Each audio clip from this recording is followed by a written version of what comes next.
భగవాన్ శ్రీ సత్యసాయి బాబా వారి దివ్యశ్రీ చరణములకు నమస్కరిస్తూ అనంతకోటి ప్రణామములు అర్పిస్తూ అందరికీ ప్రేమతో సాయిరాం.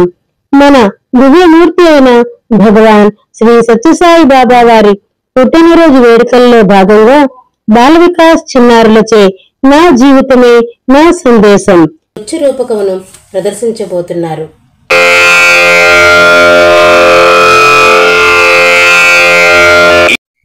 కర్నూలు జిల్లా కొలిమికుంట్ల గ్రామంలో మీసరగండ సుబ్బరాజు గారు ఉండేవారు. ఆయన శివభక్తుడు. ఆ గ్రామంలో ఆయన ఒక శివాలయం కట్టించారు. శివాలయం కట్టిన క్రొత్తల్లోనే వారికి ఒక అమ్మాయి పుట్టింది. తల్లిదండ్రులు ఆమెకు నామగిరి అమ్మ అని పేరు పెట్టారు.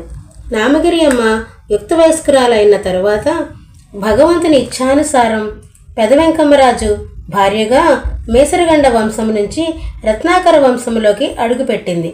కొండమరాజు గారు తన కోడలి పవిత్రమైన భావాలను చూచి ఆమె పేరును ఈశ్వరమ్మ అని మార్చారు.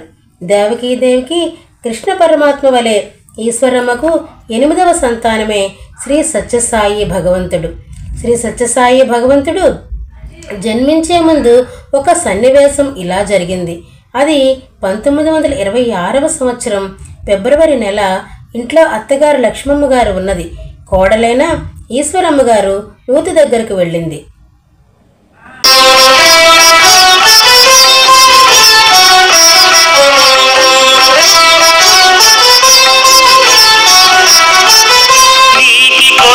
పెరటిలోని నూతి కడకు వెళ్ళింది. ఆమె నీరు తోడుతూ ఆకాశాన చూసింది. నీటి కొరకు పెరటిలోని నూతి కడకు వెళ్ళింది. ఆమె నీరు తోడుతూ ఆకాశాన చూసింది. నీలమైన గోడమొకటి నింగి నుండి మెరుస్తూ గిరగిరమని వచ్చి ఆమె ఉదరము చొచ్చింది.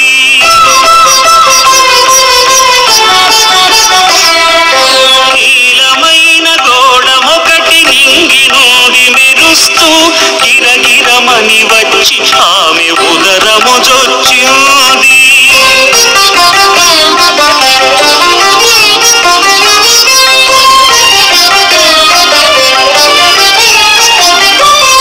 అది విని పండితులంతా ఆశ్చర్యం పొందారు. ప్రాచీనపు శాస్త్రాలను పరిశీలన చేశారు.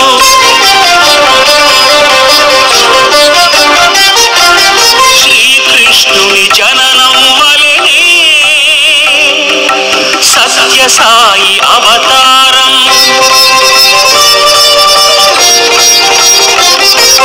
శ్రీకృష్ణుని జననం వలెనే సత్యసాయి అవతారం. ప్రసవరీతి కాదు కాదు ప్రవేశమేనన్నారు. ప్రసవరీతి కాదు కాదు ప్రవేశమేనన్నారు.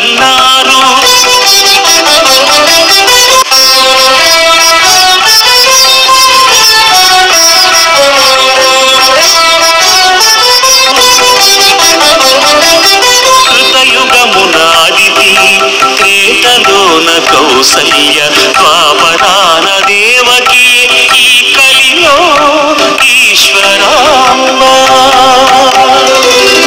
ఈశ్వరమ్మ. ఈశ్వరమ్మ చెప్పు సుబ్బమ్మ. రేపు మా ఇంట్లో సత్యనారాయణ స్వామి వ్రతం జరుగుతుంది. నువ్వు పిల్లలు వచ్చి ప్రసాదం తీసుకొని వెళ్ళండి. సరే సుబ్బమ్మ.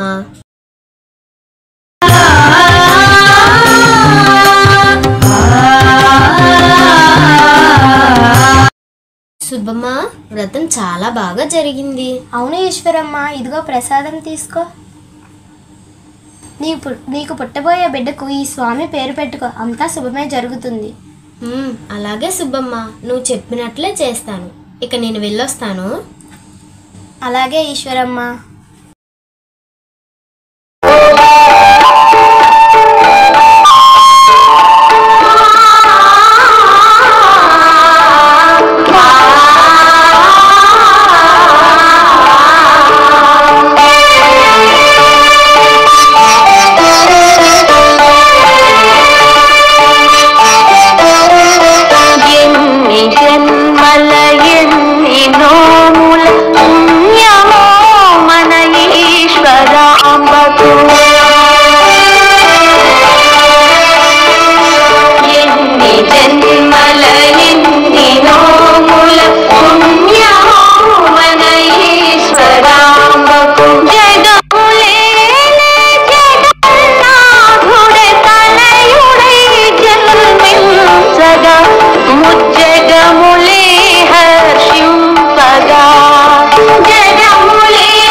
రెస్పాండ్ అవుతూ తన దివ్యత్వానికి నిదర్శనాలుగా ఎన్నో లీలలు చూపసాగాడు. కల్పవృక్షం దగ్గరకు మిత్రుల్ని తీసుకుని వెళ్ళి ఎవరికి ఏ ఫలం కావాలో వాటిని కోసి ఇచ్చేవాడు. ఇంకా స్వామి లీలలు చూడండి.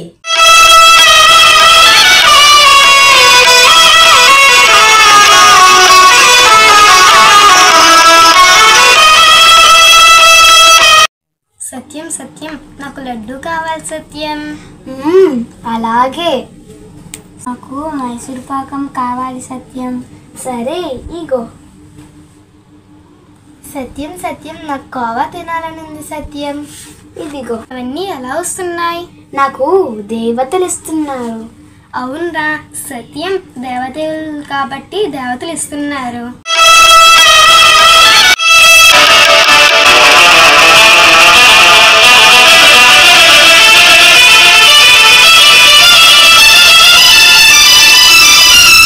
సత్యం, నువ్వు దెయ్యానివా భూతానివా?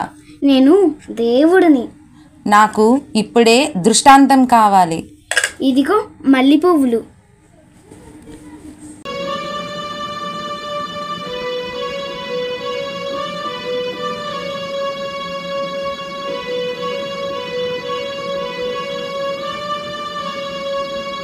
అమ్మా ఈశ్వరమ్మ, ఇంకా మాయ వీడింది. నేను భారద్వాజ గోత్రుడిని. నా భక్తులు పిలుస్తున్నారు. లోకంలో బాధ తొలగించడానికి నేను వెళ్ళాలి.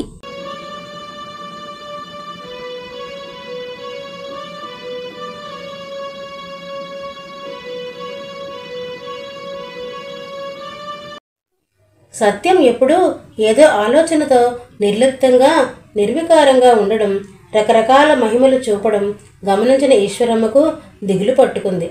ఒకవేళ తన కుమారుడు అందరినీ వదిలిపెట్టి ఏ హిమాలయాలకో ఏ కొండ గుహలకో చెప్పకుండా వెళ్ళిపోతాడేమోనని ఆ తల్లి ఎంతో ఆందోళన చెందింది. అందుకని ఒక రోజున ఈశ్వరమ్మ సత్యం దగ్గరకు వచ్చి ప్రేమతో ఇలా అన్నది. బాబూ సత్యం, బంగారు, భగవంతుని తోడుగా చెప్తున్నా సత్యం, నేను నిన్ను వదిలిపెట్టి ఎప్పుడూ ఉండలేను. నువ్వు నన్ను ఈ పుట్టపర్తిని వదిలి ఎక్కడికి వెళ్ళనని మాట ఇవ్వు సత్యం. నేను నిన్ను ఈ పుట్టపర్తిని వదిలిపెట్టి ఎక్కడికి వెళ్ళను. విశ్వమంతటికీ నేను ఈ వరమనిస్తున్నాను. త్వరలో ఈ పుట్టపర్తి ఒక తిరుపతి, కాశీ, షిరిడి కాగలదు. నేను నీకు మాట ఇస్తున్నాను గృహమమ్మాయి.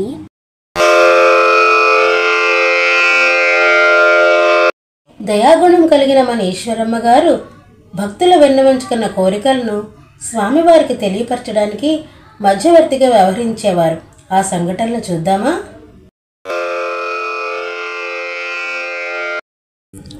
అమ్మా ఈశ్వరమ్మ, సత్యం గారు జరిగేది జరగబోయేది అంతా చెప్పేస్తున్నారు. నీకు తెలుసు కదా, మా మనవుడికి 6 సంవత్సరాలైనా మాటలు రాలేదు. ఏం సీత, నువ్వేమైనా చెప్తావా? నా బాధ ఏంటో మీకు కూడా తెలుసు కదమ్మా. నా కూతురికి పెళ్ళయి 5 సంవత్సరాలైనా దాని కడుపున ఒక కాయ కూడా కాయలేదు. నాకు మనవడు పుట్టే భాగ్యం ఉందో లేదో అని. సత్యాన్ని అడగమంటావు అంతేనా? మనం ఇన్నాళ్ళు కోరికల కోసం ఆ గుడి ఈ గుడి తిరిగాం, కానీ ఇప్పుడు ఆ దేవుడే ఇక్కడ ఉన్నాడు. ఏం జరుగుతాదో ఏం జరుగుతుందో కొంచెం అడిగి చెప్పవా? సహాయం కోరే వారికి కాదు అనే స్వభావం కాదు నాది. సత్యం గురించి మీ అందరికీ తెలిసిందే కదా. త్వరలోనే ఒకరోజు సత్యంతో మాట్లాడి మీ అందరికీ సమాధానం చెప్తాను.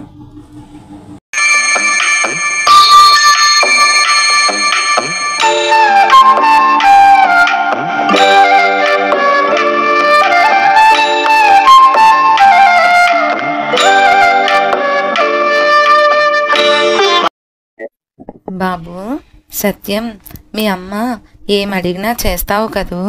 నువ్వు ఏమడుగుతావో నాకు తెలుసు. నీకు తెలుసా?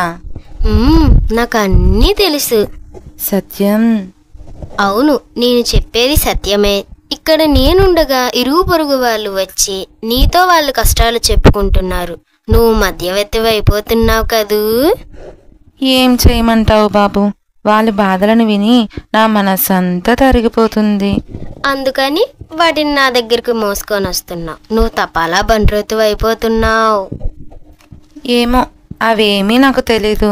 నువ్వు వాళ్ళకి సహాయం చేయాలి అంతే. అమ్మ కోసం ఇది చెయ్యవా? చేస్తా. కానీ అంటున్నావేంటి సత్యం? నీ చేత్తో వేడివేడి బొబ్బట్లు చేసి పెడతావా? సత్యం, బొబ్బట్లేంటి నాయనా, నీకేమి కావాలంటే అవి చేసి పెడతాను. పాపం, నువ్వు చాలా ఇబ్బంది పడుతున్నావు.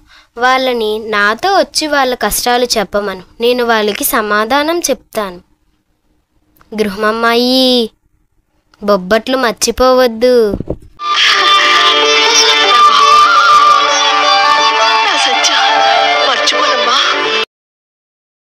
ఆ పరమాత్ముడైన సత్యసాయి గురించి ఒక జానపద గీతంలో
మన స్వామి తమ అవతార ప్రకటనకు ముందే జరిగిన సంఘటన ఇది.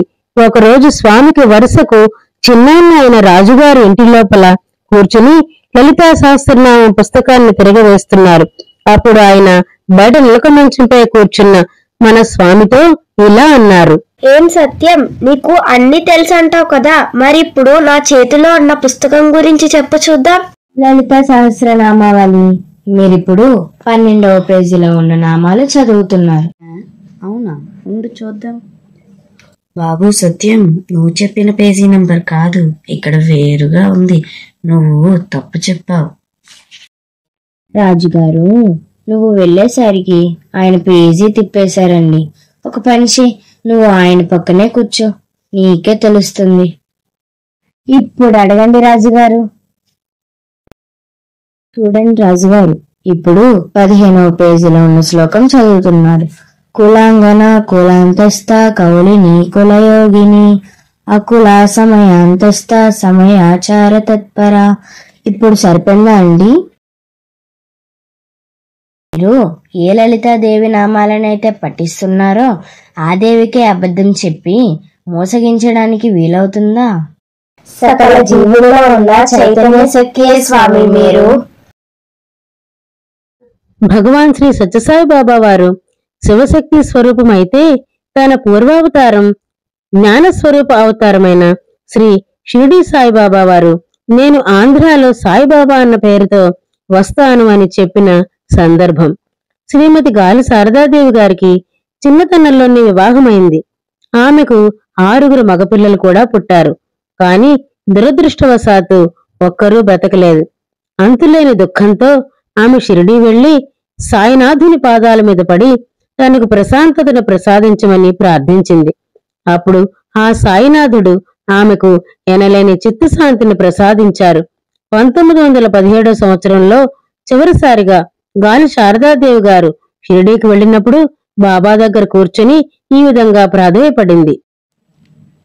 బాబా, ఆధ్యాత్మికంగా నా జీవితం సార్థకం చేసుకోవడానికి ఒక మంత్రం ఉపదేశించి నన్ను మంచి మార్గంలో పెట్టండి అని చాలాసార్లు అడిగాను కదా బాబా. దయచేసి ప్రసాదించండి బాబా. ఎప్పుడు చూసినా ఇదే ధోరణియా నీకు?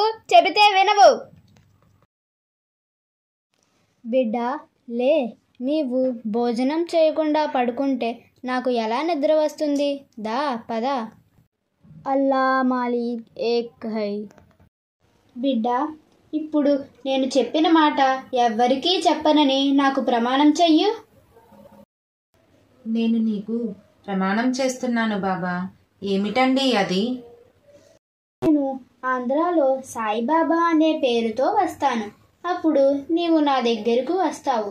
నేను నిన్ను నా సమీపంలో ఉంచుకొని నీకు ఆనందాన్ని కలిగిస్తాను. ధన్యురాలిని బాబా, ఇది నా భాగ్యం. ఆ తరువాతి సంవత్సరమే షిరిడీ బాబా వారు తమ భౌతిక శరీరాన్ని విడిచిపెట్టారు. దాదాపు 20 సంవత్సరాలు గడిచాయి.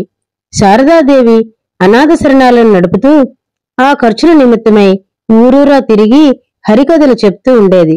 ఆ విధంగా ఒకనాడు ఆమె ఉరవకొండలో కథ చెప్పి వెళుతూ దివ్య బాలుడైన సత్యం అద్భుత లీలల గురించి విని శేషమరాజు గారింట సత్యాన్ని దర్శించుకున్నది. అప్పుడు సత్యం ఆమెను చూసి, గోరియా, ఇలా నన్ను షిరిడి సాయిబాబాయే కదా పిలుస్తారు. గోరీ, నీవు నాకు 16 రూపాయలు ఇవ్వాలి, గుర్తుందా? ఏంటి స్వామి, నేనా? నువ్వే. షిరిడీకి వెళ్ళడానికి 40 రూపాయలు పోగు చేసి బలరాం ద్వారా 24 రూపాయలు మాత్రమే పంపావు. ఇంకా 16 రూపాయలు బాకీ కదా. నేను షిరిడి సాయిబాబాని అను నీకు నమ్మకం కలిగించడానికి చెప్పానులే. అయినా నమస్కారం చేయకుండా నించున్నావేంటి? స్వామి, నీవు పుట్టపర్తికి రా, నీకు అక్కడ అంతా చెప్తాను. నేటి నుంచి నేను నిన్ను పెద్ద బొట్టు అని పిలుస్తాను. నీకు సరేనా? అయ్యయ్యో స్వామి, ఇది నా భాగ్యం. ఆ అవతారంలో ఇచ్చిన వరాన్ని ఈ అవతారంలో మీరు నెరవేర్చారు. ఇంతటి భాగ్యం ఎవరికి ఉంటుంది స్వామి? నేను ఈ ప్రపంచంలోనే ఎంతటి పుణ్యం చేసిన ధన్యురాలిని. షిరిడీ సాయినాథుని దివ్య సన్నిధిలో కొన్నాళ్లు ఉండి స్వామిని ప్రత్యక్షంగా చూసి స్వామి అనుగ్రహ ఆశీస్సులు పొందిన ధన్యురాలు శ్రీమతి గాలి శారదాదేవి గారు. ఆమెను సత్యసాయి బాబా వారు పుట్టపర్తికి ఆహ్వానించి స్థిర నివాసం ఏర్పరిచి ఆమెకు పెద్దబొట్టు అను నామకరణం చేశారు. సాక్షాత్తు ఆ భగవంతునిచే నామకరణం చేయించుకున్న ధన్యజీవి గాలి శారదాదేవి గారు. షిరిడీ బాబా వారు చాలా కోపం ప్రదర్శించేవారు. సత్యసాయి బాబా వారు చాలా ప్రసన్నంగా ఉంటారు. ఈ తారతమ్యానికి కారణం వివరిస్తూ ఒకసారి స్వామి ఇలా అన్నారు: వంటగదిలో వంట చేస్తున్నప్పుడు పిల్లలు వచ్చి ఏమాత్రం అల్లరి చేసినా తల్లికి కోపం వస్తుంది. కాని అన్నం పెట్టే సమయంలో ఆ తల్లే పిల్లల్ని లాలించి లాలించి వడ్డన చేస్తుంది. అప్పుడు షిరిడీలో వండిన వంటకాలను ఇప్పుడు నేను వడ్డిస్తున్నాను. అది వంటకాలను తయారు చేసే దశ, ఇది ప్రేమతో తినిపిస్తున్న దశ అన్నారు. సా అంటే దివ్యత్వం, ఆయి అంటే తల్లి, బాబా అంటే తండ్రి. దివ్యత్వంతో కూడిన తల్లి తండ్రి అయిన భగవాన్ శ్రీ సత్యసాయి బాబా